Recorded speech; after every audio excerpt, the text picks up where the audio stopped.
Senhores, voltamos então para concluirmos a história do PHI que eu coloquei para você ainda há pouco. Para nós entendermos isso, presta bem atenção. O que eu chamo de pHI de uma proteína? O pHI da proteína é o pH isoelétrico da proteína. Isoelétrico. O que significa pH isoelétrico? pH isoelétrico é o pH onde a proteína se neutraliza. Mas como assim proteína se neutraliza? Fácil, rapaz. Olha só, fácil. O que eu acabei de falar para você? O que eu acabei de falar para você a respeito dos aminoácidos lisina e glutâmico? Olha para cá. Quando o aminoácido tem dois grupos aminos e um grupo ácido, a tendência é ele se dissociar, recebendo mais cargas H+, do que perdendo. Então ele vai ficar positivo. Quando o aminoácido, como o glutâmico, tem duas áreas ácidas com caráter ácido e apenas uma área com caráter alcalino, a tendência dele é o quê? É, ao se dissociar, ter duas áreas negativas e uma positiva. Então ele vai ficar como um todo negativo. Vamos que uma proteína tenha mais aminoácidos negativos do que positivos. Se uma proteína tiver mais aminoácidos, se eu tiver uma proteína com mais aminoácidos, vou botar assim, ó, mais AAs, né? Positivos e menos AAs negativos, essa proteína como um todo, ela vai ter mais grupo amino ou mais grupo ácido? Mais grupo amino. Se ela vai ter mais grupo amino, obviamente, ela vai ter mais cargas positivas. Para ela se neutralizar, ela vai precisar de cargas negativas. Onde é que eu encontro cargas negativas? Eu encontro cargas negativas na hidroxila. Então é a hidroxila que vai neutralizar essas cargas positivas. Presta bem atenção. Onde é que eu tenho muitas hidroxilas? Em que tipo de solução eu tenho muitas hidroxilas livres? Solução de pH maior que 7, que é um pH alcalino. Vamos voltar. Se eu tiver uma proteína com mais aminoácidos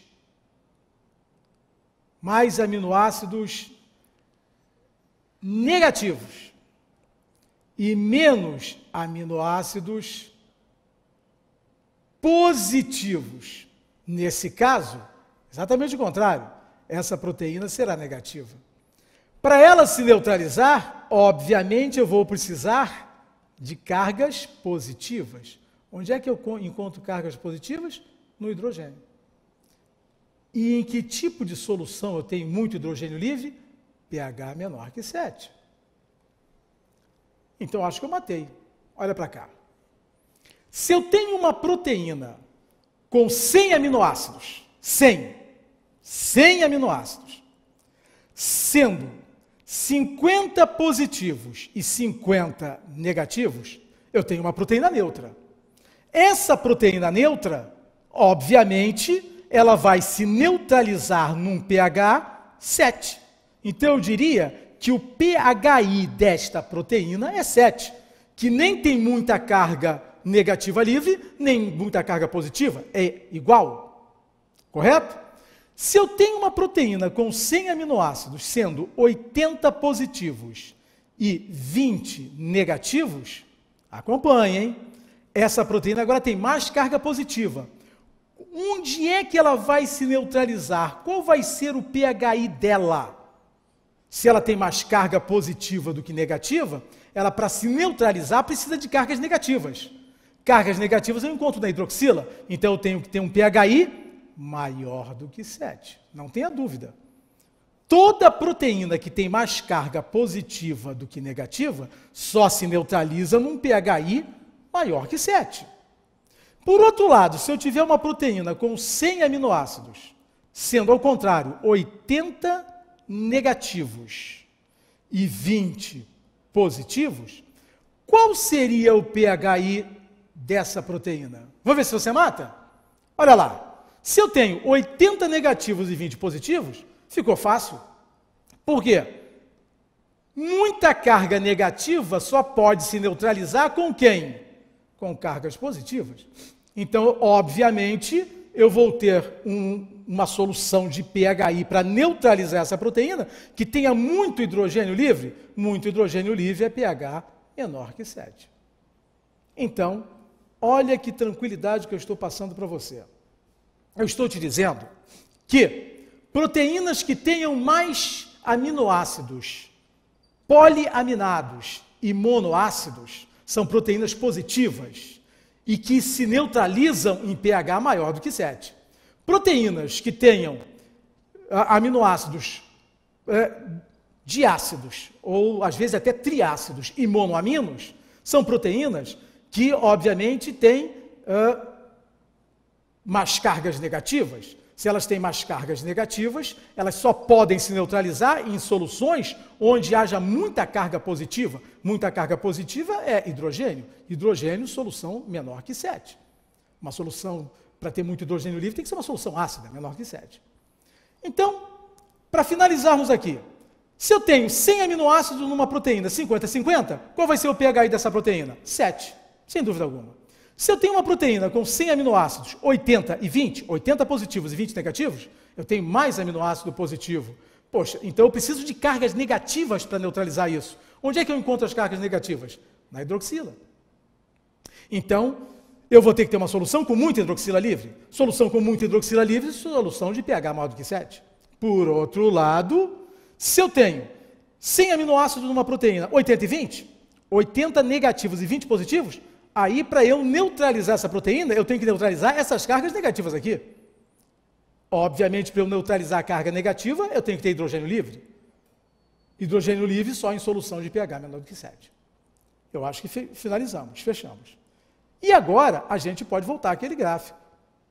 As variações das cargas elétricas das moléculas W, X, Y e Z, em função do pH do meio, estão representadas no gráfico a seguir. O que ele está te perguntando, cara? Ele não quer uma proteína que tenha o caráter de uma histona, aqui, ó. E ele não diz que a histona tem caráter básico? Se a histona tem caráter básico, significa o quê? Se a histona tem caráter básico, significa que ela tem mais cargas positivas, cara. Se ela tem mais cargas positivas, para ela se neutralizar, eu vou precisar de que tipo de cargas? Cargas negativas, correto? Onde é que eu arranjo carga negativa, meu jovem? Na hidroxila, lembra disso? Então, eu, para neutralizar uma proteína básica, eu vou precisar de muita hidroxila. Muita hidroxila eu só vou encontrar em solução de pH o quê? Maior que 7.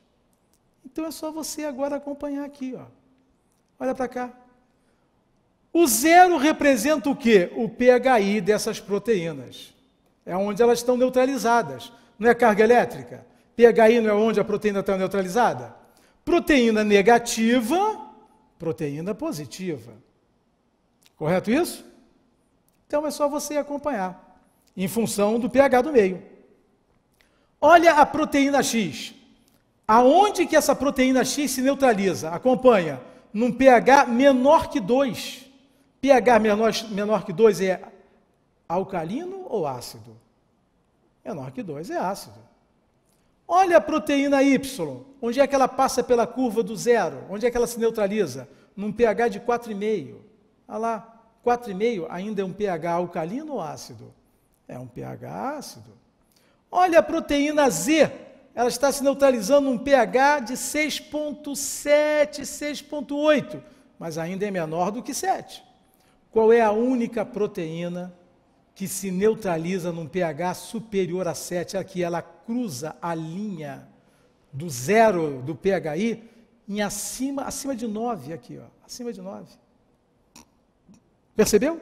A única proteína que se neutraliza, olha lá, carga zero, num pH superior a 7, que é o que ele quer, pH de histona, que é proteína básica, seria a proteína W.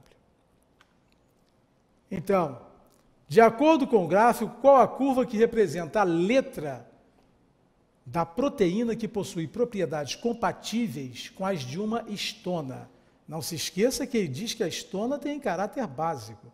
Para ter caráter básico, só pode ser realmente a proteína W. Por quê? Aí você vai responder. Porque é a única que se neutraliza, pHi, olha lá, 0, neutraliza, num pH superior a 7. E aí fechou. Perfeito isso? Essa é uma questãozinha mais complicada, né? Que conceitos você precisa saber para responder isso? Primeiro, saber que os aminoácidos apresentam caráter ácido e caráter básico. Até por isso são aminoácidos. As aminas têm um caráter básico e os ácidos carboxílicos, caráter ácido.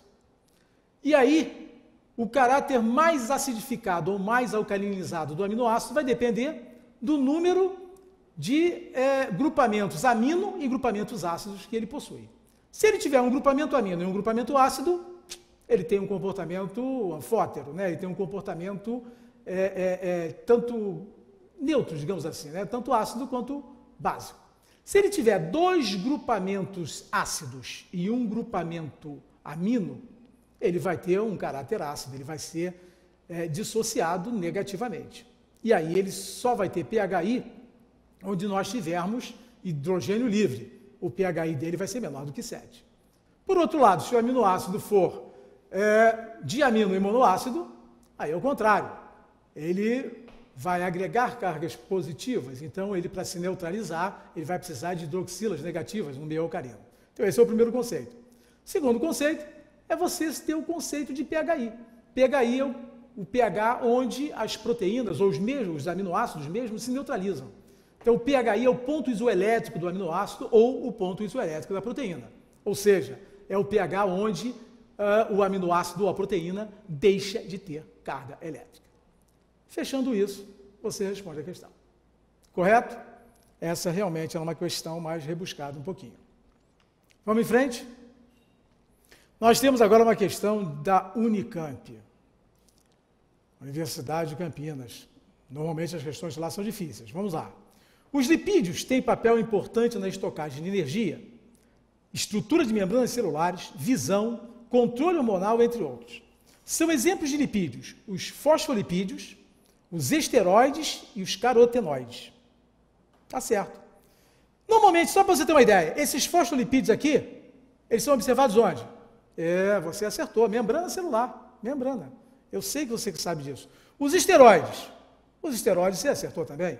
Lembre-se da história dos esteroides anabolizantes, né? Os esteroides são lipídios derivados do colesterol e que entram na constituição de hormônios, né?